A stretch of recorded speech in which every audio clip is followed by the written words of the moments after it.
सन्नो भगवद्वर्यमा सन्नो इंद्रो बृहस्पति सन्नो विष्णुरुक्रमः नमो ब्रह्मणे नमस्ते वायो त्वमेव प्रत्यक्षं ब्रह्मासि त्वामेव प्रत्यक्षं ब्रह्म वदिष्यामि ऋतं वदिष्यामि सत्यं वदिष्यामि तन्मामवतु तद्वक्तारमवतु भवतु मामवक्तारम्। ॐ शान्ति शान्ति शान्ति। शङ्करं शङ्कराचार्यं केशवं बादरायणं सूत्रभाष्यकृतौ वन्दे भगवन्तौ पुनः पुनः। ईश्वरो गुरुरात्मेति मूर्तिभेदविभागिने व्योमवद्व्याप्तदेहाय दक्षिणामूर्तये नमः। गुरुर्ब्रह्मा गुरुर्विष्णु गुरुर्देवो महेश्वरः गुरुः साक्षात् परं ब्रह्म तस्मै श्री गुरवे नमः। शान्ताकारं भुजगशयनं पद्मनाभं सुरेशं विश्वाधारं गगनसदृशं मेघवर्णं शुभांगं लक्ष्मीकान्तं कमलनयनं योगीर्विज्ञानगम्यं वन्दे विष्णुं भवभयहरं सर्वलोकैकनाथं। नारायणं नमस्कृत्य नरं चैव नरोत्तमं देवीं सरस्वतीं व्यासं ततो जयमुदीरये। मूकं करोति वाचालं पंगुं लङ्घयते गिरिं यत्कृपातमहं वन्दे परमानन्दमाधवम्।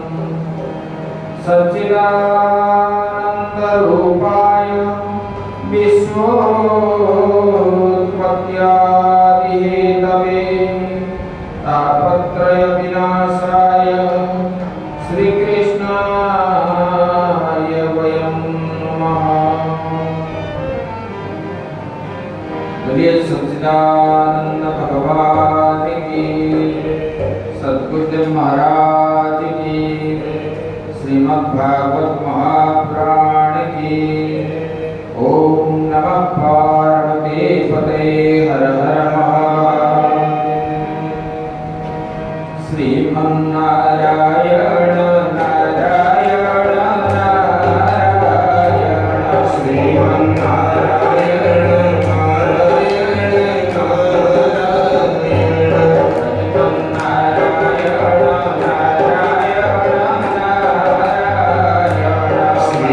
नारायण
परमात्मा को दर्शन के लिए स्थावर जंगम आदि जो है उनके सामने अपने को भी भूल जाते हैं। देखो भगवान के जो बांसुरी ध्वनि श्रवण करके स्थावर जंगम आदि मतलब पशु पक्षी कीट पतंग वृक्ष लता आदि सब जो है उनका मन भगवान की ओर है। ऐसे कि जमुना के जल भी स्थगित हो गया, मृगों का भोजन भी बंद हो गया और मोर पक्षी का दृश्य भी रहा भगवान के प्रति।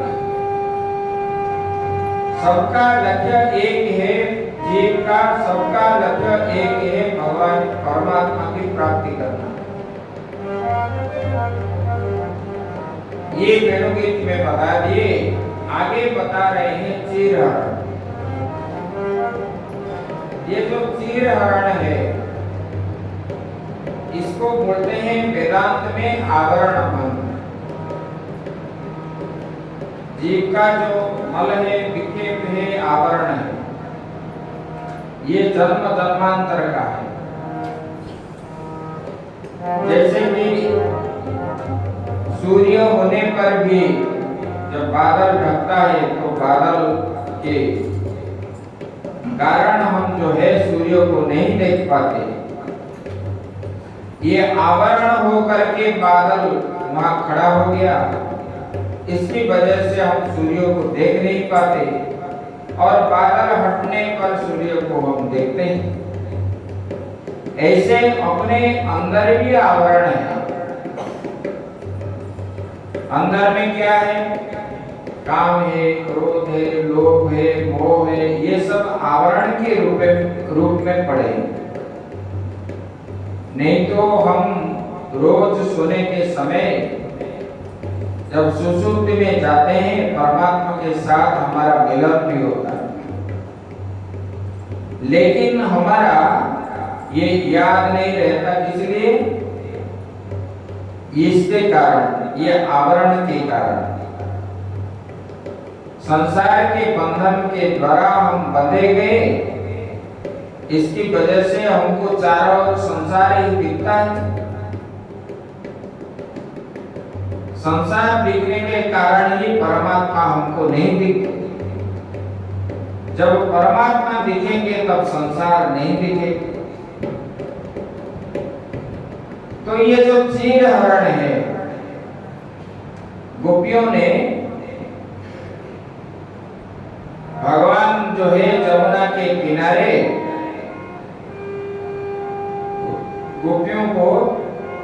गोपियों के साथ उन्होंने सत्संग किया। वो बता रहे, सुखदेव जी बताते हैं, लेकिन देखो, हेमंते प्रथमे मासी नंद व्रज कुमारिका निरुर्हविष्यं भुञ्जानं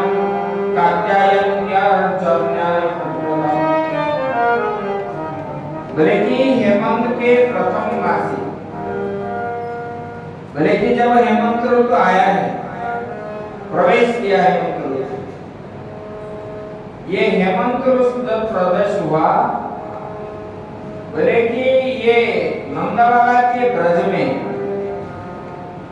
कुमारिका, ब्रज के कुमारियों ने बोले कि हविष्य व्रत करने लगे। बोले किस लिए?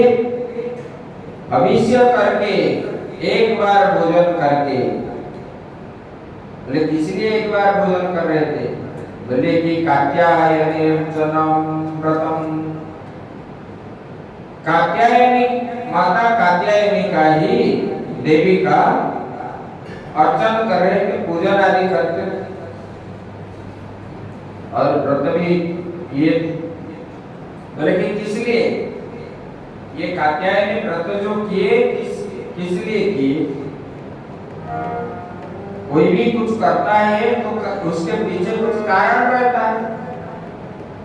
तो किस लिए ये गोप कुमारियों ने गोकुल के ये सब किए थे?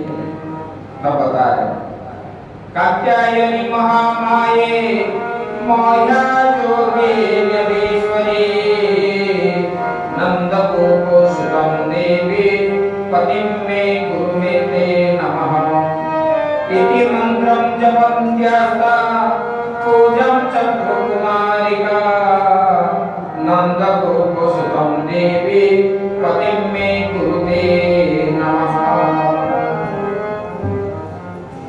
बोले कि हे माँ, कि महायोगी यदीश्वरी, बोले कि हे माँ कात्यायनी, हे महामाये, हे महायोगिनी, बोले कि हे सबकी एकमात्र स्वामिनी हो आप। दुर्गा को बता रही। हेमंत ऋतु किसको बोलते हैं जानते हो आप?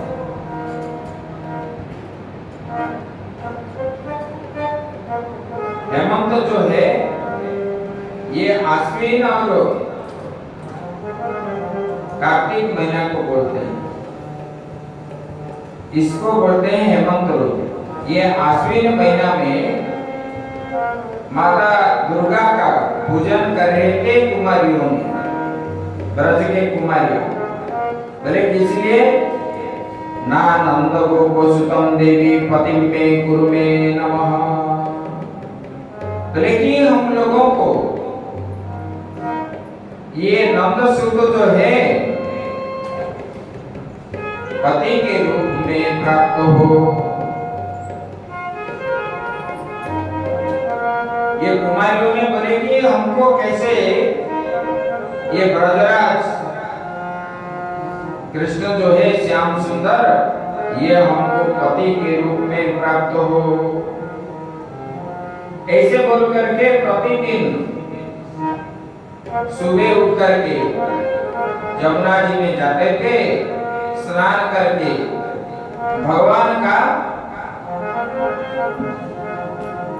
बालुका में स्थापना करते थे भगवान का मूर्ति, और वहां उन लोगों ने पूजन आदि करते थे।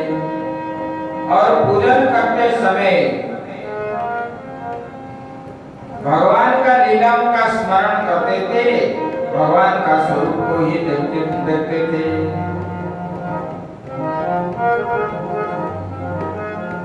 और वहां उन लोगों ने कैसे जाते थे, भले कि नद्यां कदाचिदागत्य तीरे निक्षिप्य पूर्ववत् वासंसि कृष्णं गायन्त्यो विजन्नो शरीरे मुदा।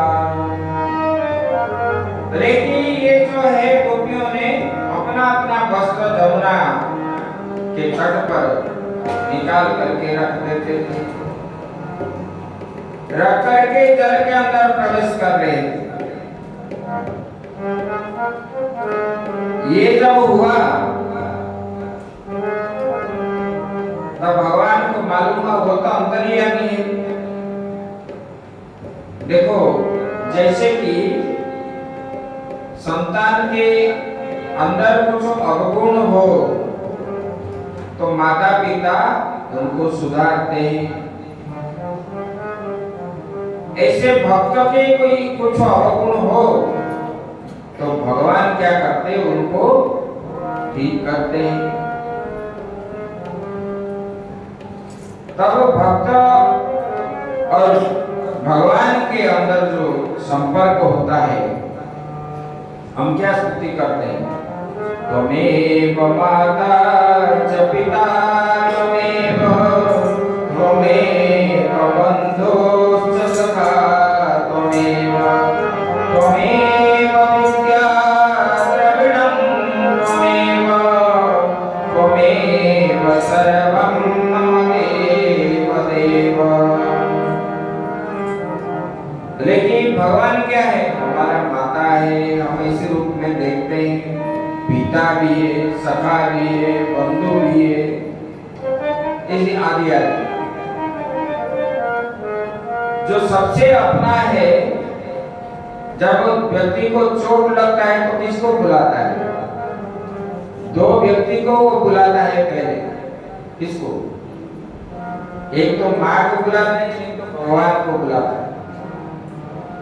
जब चोट लग जाता है ना, पहले वो जो है भगवान को बुलाएगा, नहीं तो माता को बुलाएगा, और किसी को नहीं बुलाएगा संसार। अत्यंत नजदीक रहने वाला कौन है, भगवान ही है। माता भी कभी कभी दूर रहती, अपने स्वयं हृदय के अंदर आत्मा के रूप में जो बैठता है वो अत्यंत नजदीक है। लेकिन हमको दूर क्यों लग रहा है, हमारा अनुभव नहीं है, विश्वास नहीं है, ये भगवान है बोलते। हम मानते हैं कि भगवान तो क्षीरसागर में है, द्वारिका में है, जगन्नाथपुरी में है, रामेश्वर में है, बद्रीनाथ में, इसलिए लोग क्या करते हैं, भागते हैं वहां। लेकिन अंदर में जो है उसी को नहीं ढूंढ पाते। तो भगवान ने जो गोपियों के अंदर जो अवगुण है, गोपियों के क्या, भक्तों के अंदर जो अवगुण है भगवान निकाल देते, निकाल के फेंक देते, कभी और वो अवगुण कभी ना आए। ऐसे भगवान ने जब देखे गोपियों ने अपना वस्त्र उतार करके जमुना जी में स्नान कर रहे हैं, तब भगवान ने एक दिन आए ग्वाल वालों के साथ, अकेले नहीं आए, ग्वाल वालों के साथ आए। और जो वस्त्र है ये वस्त्रों को उठा करके पवन देवता को आज्ञा दी और भगवान ने भी छुए नहीं वो वस्त्र को। पवन देवता ने ले करके कहाँ रखे? कदम वृक्षों के ऊपर रख दी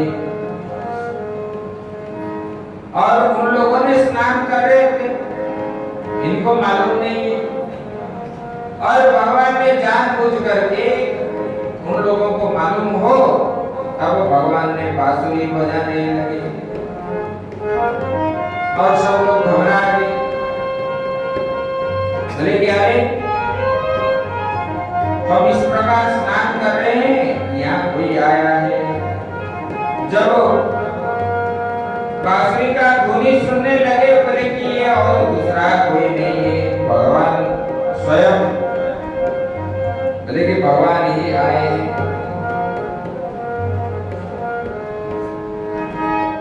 तब भगवान को ये गोपियों ने पुकारने लगे।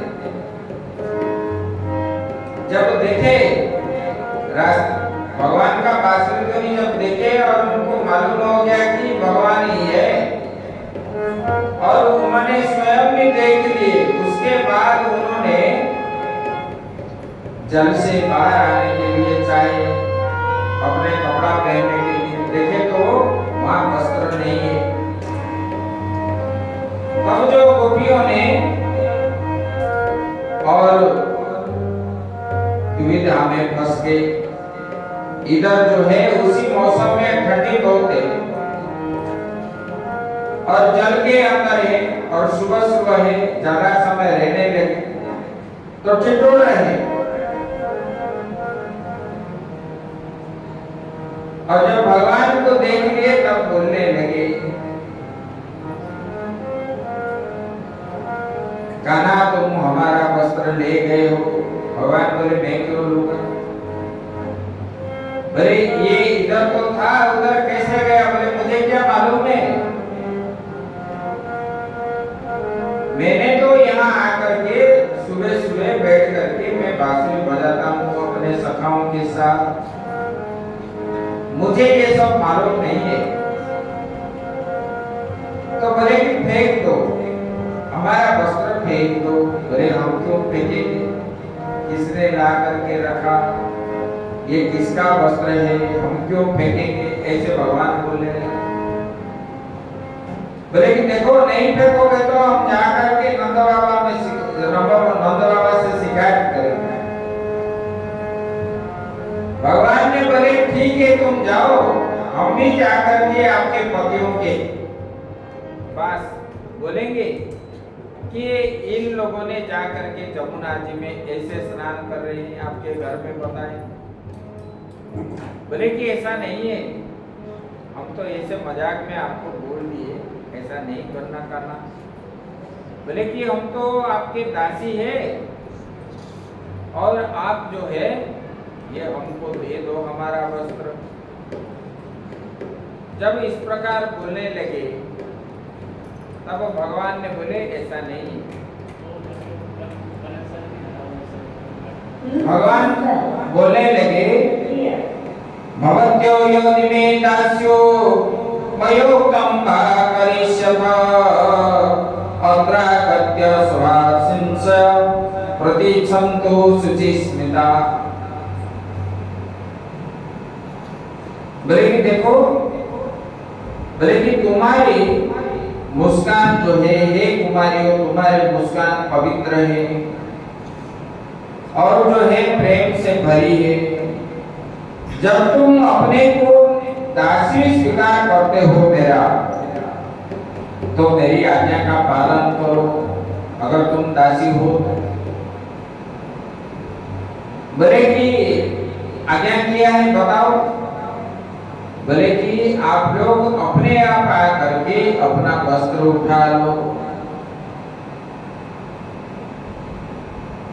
और गोपियों ने भगवान के आज्ञाकारी थे और जब आए भगवान के बात मान करके ये लोग आए बाहर आकर के दोनों हाथ अपने लज्जा अंगों को ढांक करके आए बाहर। तो भगवान ने बोले कि देखो देवियों, आप जो व्रत के लिए आए हो और व्रत तो करते हो, उसके पीछे और जो है पाप कर्म भी करते हो। बोले क्या बात है? बोले कि देखो, वस्त्रहीन होकर के जल के अंदर स्नान करना ये वरुण देवता का अपराध है, इसमें मातृहरण दोष लगता है।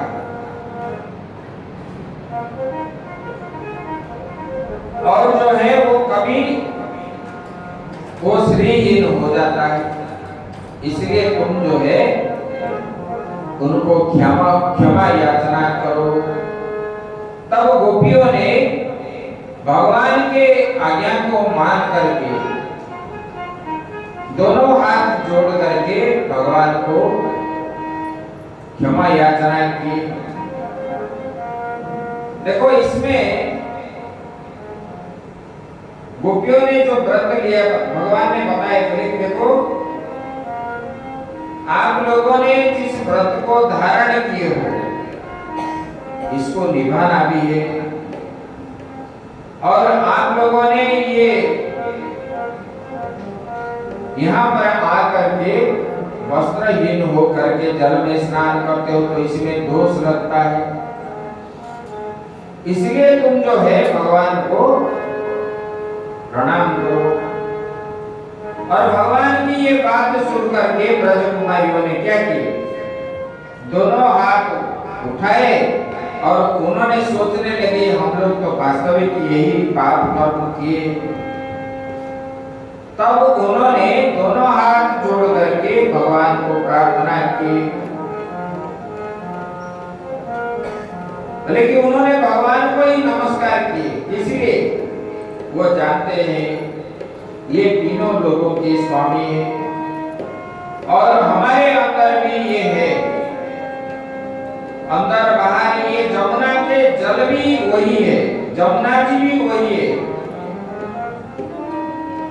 इसलिए इनके पास हम लज्जा संकोच करना ये नहीं है, ये सोचने लगे। भले कि हे भगवान, हमारा जो त्रुटियां अपराध जो है आप मार्जना कर दो।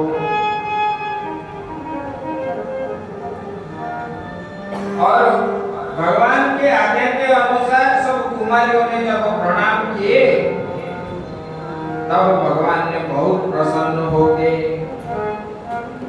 और उनके हृदय में उनके प्रति करुणा आ गई और उन्होंने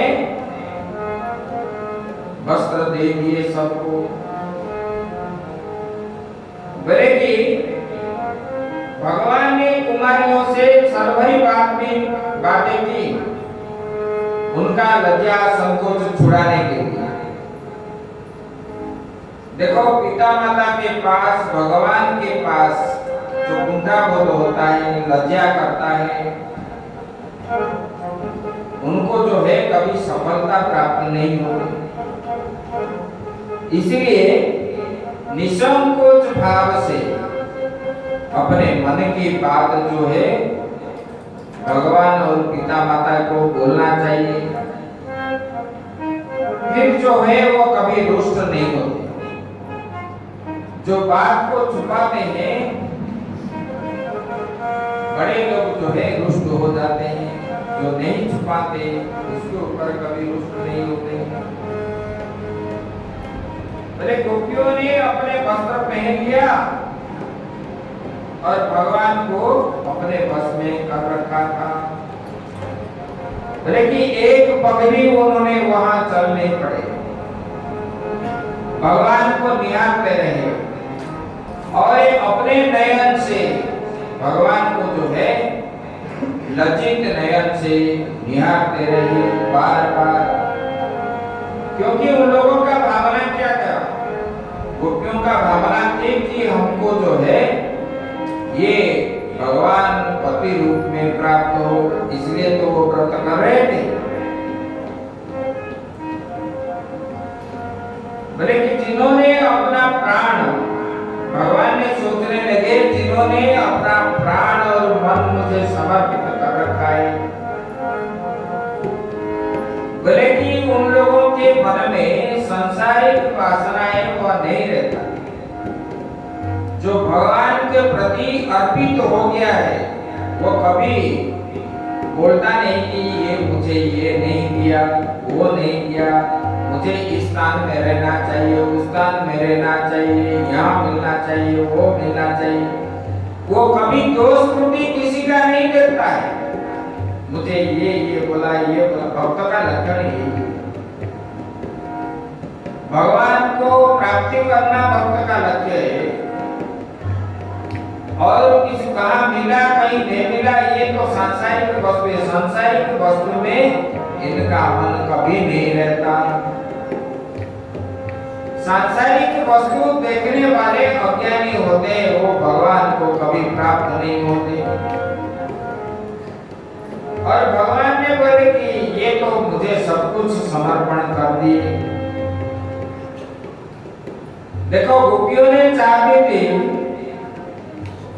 ये साधना के द्वारा स्पष्ट हो गया। वो चाहती थी कि श्री कृष्ण के प्रति पूर्ण आत्मसमर्पण हमारा हो जाए।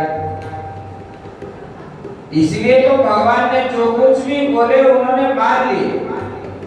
भगवान के प्रति उन्होंने समर्पित भाव हो गए। वो लज्जित भी नहीं किए, किसी लिए नहीं किए।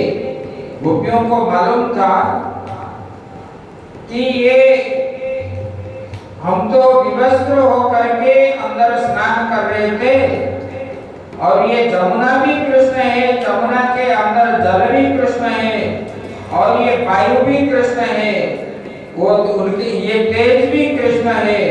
चराचर जगत में कृष्ण ही कृष्ण है। कृष्णाकार वृत्ति उन लोगों का बन गया था। इसीलिए निसंकोच भाव से उन लोगों ने भगवान बोलने पर अपने आप आ गए और भगवान के हर बात को मान गए। तो उन्होंने आत्मसमर्पण कर लिया और इस प्रकार भगवान के साथ धूल मिला जाए। भले ही उनका रोम रोम मन प्राण संपूर्ण केवल कृष्णमय ही हो गया था और उनका कुछ भी नहीं दिख रहा। चारों ओर जो है कृष्ण ही कृष्ण ही। आपको उसी दिन बताया था ना, ये गोपियों ने जब बाजार में भी जाते थे कुछ चीज बेचने के लिए, वो सामान का नाम लेकर के नहीं बोलते थे। बोले गोविंद लो, गोपाल लो, माधव लो, ऐसा ही बोल करके उन्होंने सामान बेचते थे। इनका चित्त वृत्ति जो है भगवान के अतिरिक्त और किसी को नहीं चाहते। वो कृष्णाकार वृत्ति उन लोगों का बन गया था। इसलिए उन लोगों ने भगवान को ही समर्पित हो गए थे और वे लोगों ने हर समय जप रहे थे कि एकमात्र नंद नंदन ही हमारे प्राण के स्वामी हो। गोपियों ने आगे बताएंगे, जब जाएंगे ना ये कुरुक्षेत्र में सूर्य पराग के दिन स्नान करने के लिए, वही बताएंगे। भले कि ये तो सबके स्वामी है, सबके अंदर निवास करने वाले। ये रहेगा तो जीव रहेगा, ये नहीं रहेगा तो जीव नहीं रहेगा। चीर हरण मतलब आवरण। अपने अंदर जो अज्ञानता है, ये अज्ञानता हट जाना ही ये आवरण भंग है। ये आवरण कितने जन्मों से अपने अंदर पड़ा हुआ है, भले कैसे ये हटेगा? भले ये हटेगा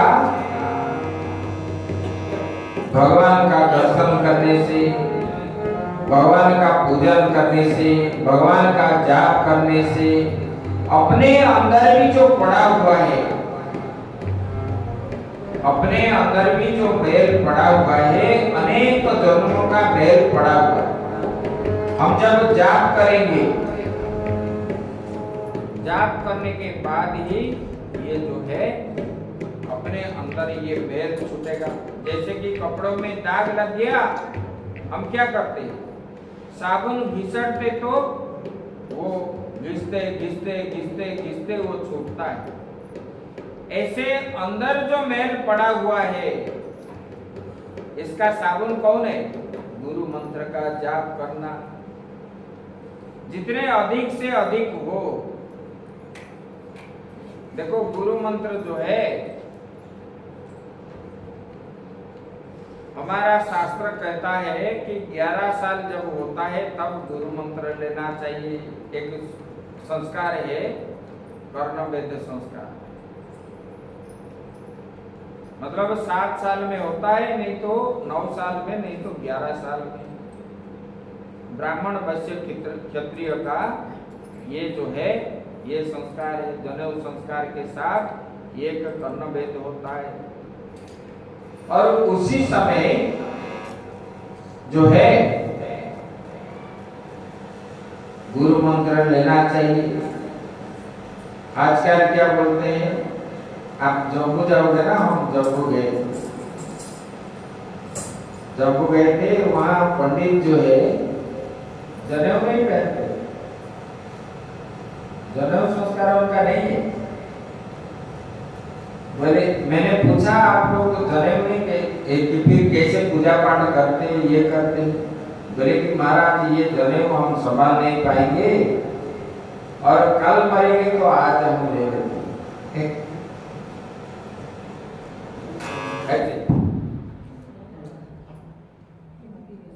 ऐसे आजकल लोग भी ऐसे बोले कि महाराज हमको दीक्षा दे दीजिए। बोले किस लिए? ना हमको बेटी की शादी करना है, बेटे की शादी करना है, मोक्ष प्राप्ति के लिए नहीं लेते, शादी कराने के लिए ये कारण। इसलिए इनको ज्ञान कभी भी नहीं हो।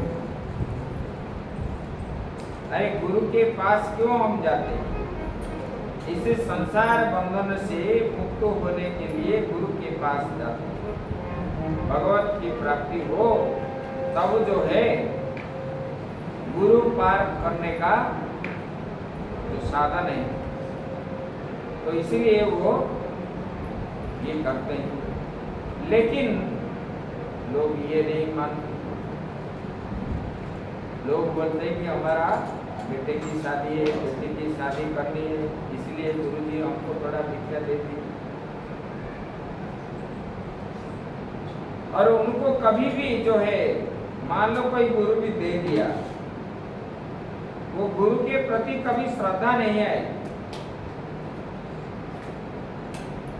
प्राप्त की इच्छा से गुरु के पास जो आता है, भगवान के पास आता है, ना भगवान के पास भी उनका श्रद्धा है, ना गुरु के पास भी। जब वो भगवान के पास आती है, कोई भी आता है, भगवान को मांगने लगता है, ये चाहिए। अगर वो मनस्कामना उनका पूर्ण नहीं हुआ, वो भगवान को गाली देने लगेगा। ऐसे इसलिए भगवान ने बोले निस्वार्थ पर भाव से। ये शिक्षा कहाँ से प्राप्त होती है? अपने माँ बाप से प्राप्त होता है, नहीं तो गुरु से प्राप्त होता है। परिवार में जो संस्कार है, परिवार का संस्कार,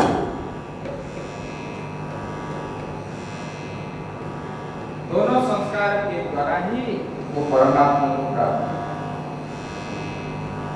और पिछले जन्म में किया हुआ संस्कार, ये गोपियों के पास ये जो संस्कार था, ये पहले जन्म में किया हुआ तपस्या ही उनको जो है यहाँ पर लाया।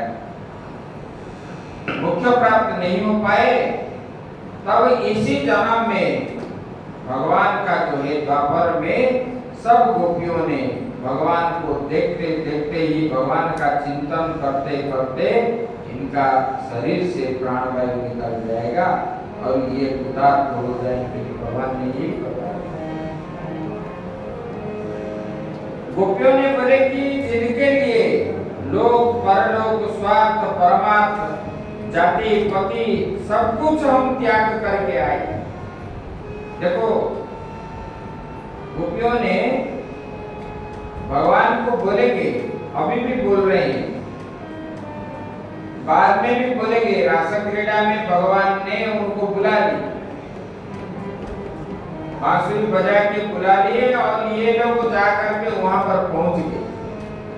और भगवान ने रात्रि के समय बोलने लगे, बोले कि हे देवियों आपको स्वागत है और आप लोगों ने इस रात्रि में गुरु के बंधु हो, आप लोग ये रात्रि में कैसे आ गए?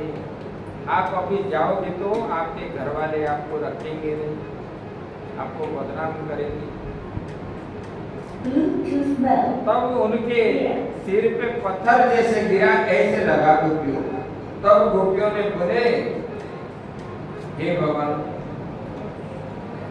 हम जो है आपको पति के आपको प्राप्ति करने के लिए हमने अपना घर भी छोड़ा, अपना सगे संबंधी भी त्याग दिए, पुत्र भी छोड़ दिए, पति को भी छोड़ दिए, सबको छोड़ दिए और आपके शरण में आए। और आप अभी बोल रहे हो कि तुम क्यों आए? ये कोई प्रश्न करने का बात है क्या?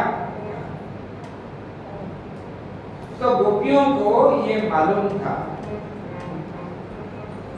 बोले कि भगवान,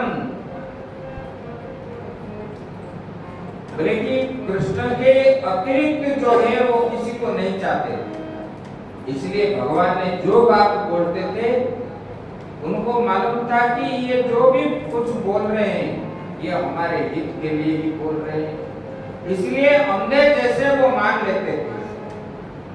भगवान ने बोले आकर के कपड़ा ले लो, गोपियों ने तुरंत आ गए और भगवान ने बोले आप जो है सूर्यदेव को प्रणाम करो, वरुण को प्रणाम करो।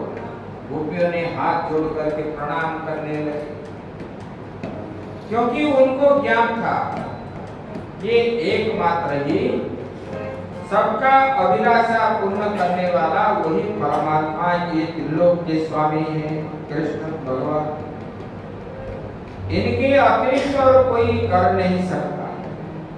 इसलिए गोपियों ने लोक परलोक सब कुछ त्याग दिए और स्वार्थ भी नहीं रखे, परमार्थ भी नहीं रखे, कुछ भी नहीं रखे और परिजन को भी त्याग दिए, पुरोजन को भी त्याग दिए, सब कुछ त्याग करके इनके शरण में आए। भगवान इसलिए तो बोलते हैं तुम मेरे शरण में आ जाओ। तो गोपियों ने इस दिव्य लीला का जीवन जो है उच्च श्रेणी का साधन के लिए आदर्श जीवन बनता है। लोग क्या बोलते हैं? लोग बोलते हैं देखो तुम्हारा भगवान को, कृष्ण को कुछ लोग भी ऐसे खराब दृष्टि से बात करते हैं।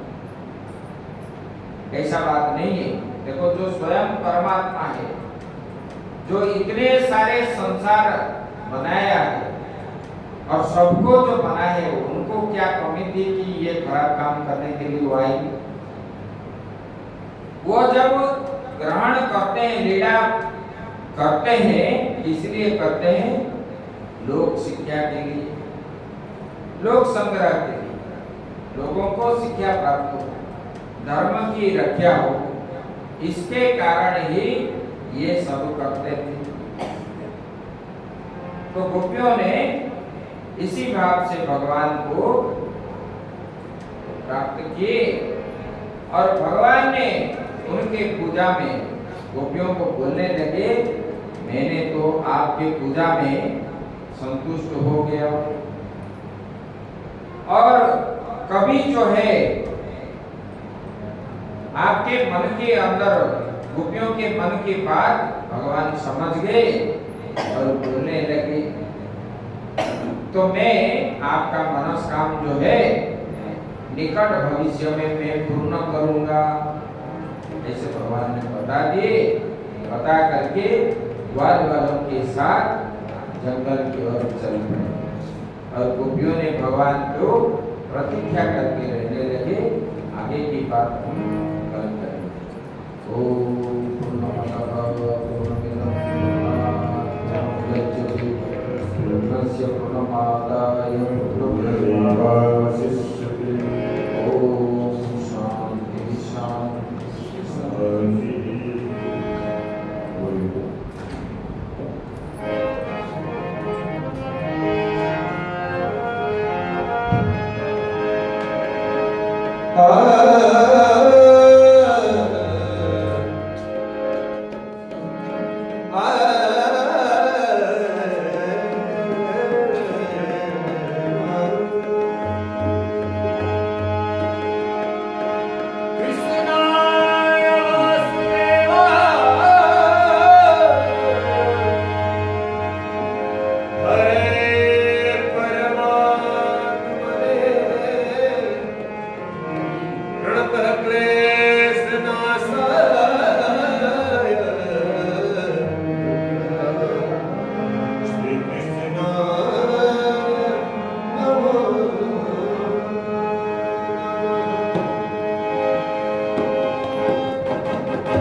इलाहा